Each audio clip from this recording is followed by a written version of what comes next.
Speed মিটারে আছে 100, 120, 140 kilometre, কিন্তু আসলে আপনার গড় যাতায়াতের গতি হচ্ছে 6-7 কিলোমিটার।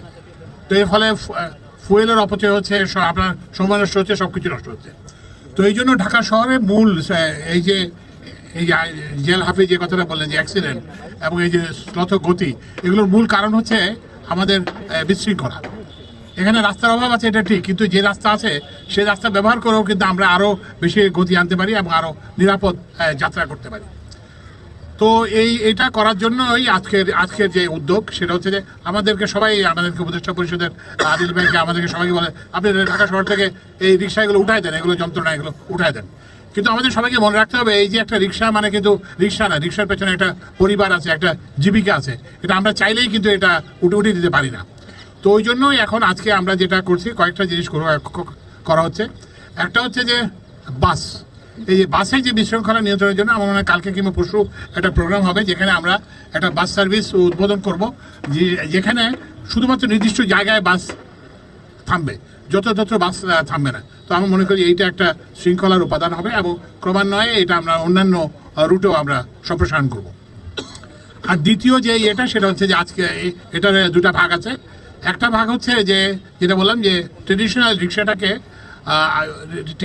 প্রযুক্তি ব্যবহার করে, উন্নত মানের ব্যাটারি ব্যবহার করে এবং ওই যে জিও ফেন্সিং মানে নির্দিষ্ট এলাকায় চালানোর ব্যবস্থা করে একটা শৃঙ্খলা আনার চেষ্টা করা হবে।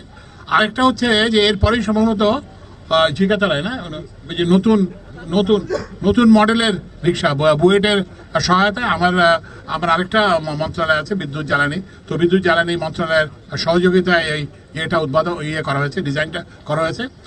তো এখানে আগের উদ্যোগের সঙ্গে আমরা আশা করতেছি যে এই উদ্যোগটা আস্তে আস্তে আমরা এটা 4টা পাইলট হচ্ছে, আমরা এটা সারা শহরে ছড়িয়ে দেবো।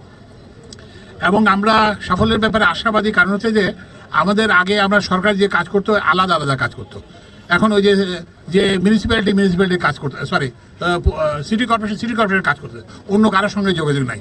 আজকে আপনি এই যে মঞ্চে যারা উপবিষ্ট আছে দেখছেন যে আমাদের স্থানীয় সরকার উপদেষ্টা আছেন, তারপরে হচ্ছে যে আমাদের প্রধানমন্ত্রীর বিশেষ উপদেষ্টা আছেন, তারপরে হচ্ছে যে আইসিটি উপদেষ্টা আছেন, তারপরে হচ্ছে যে আমাদের যে শেখ মঈনুদ্দিন, উনি বিশ্বের একজন নামকরা ট্রান্সপোর্ট বিশেষজ্ঞ, সবাই আছি। তো আমরা এখানে যেটা করতে চেষ্টা করেছি যে সবাই একসঙ্গে কাজ করা, যাতে আলাদাভাবে কাজ না করা, যে উনি কি করেন ডান হাত কি করেন বাম হাত জানে না, বাম হাত কি করে ডান হাত জানে, এটা যাতে না হয়। আরেকটা যেটা হচ্ছে যে ওই যে আমাদের যে চীনা বন্ধু যেটা বললেন যে আমরা একটা এখন হচ্ছে কি যে আমাদেরকে কিন্তু ওই ট্রেডিশনাল বা যেটা মানে পুরনো সমাধান চিন্তা করলে সমাধান করা যাবে না। ওই জন্য আমরা নতুন চিন্তা এখানে নিয়ে এসেছি, যাতে বড় লিড অ্যাসিড ব্যাটারির তুলনায় ছোট লিথিয়াম আয়ন ব্যাটারি ব্যবহার করা যায়। এবং এই ব্যাটারির সুবিধা হচ্ছে যে এই ব্যাটারি দিয়ে আপনি নির্দিষ্ট এলাকার মধ্যে রিক্সাকে সীমিত রাখতে পারবেন। আর একটা গতির এটা একটা বিরাট সমস্যা। আমি আগে জানেন আমি বিশ্ববিদ্যালয়ে পড়াতাম, একদিন বিশ্ববিদ্যালয়ে যাচ্ছি, তো যাওয়ার পথে এরকম একটা ই রিক্সা মানে এই যেটা বলে যে আমাদের ওই যে ব্যাটারি চালিত রিক্সা এসে আমার গাড়ির একদম সোজা দিয়ে টেনে চলে যায়। তো আমি তখন গাড়ি থেকে নামলাম, গাড়ি থেকে নেমে দেখলাম যে একটা বাচ্চা ছেলে চালাচ্ছে এবং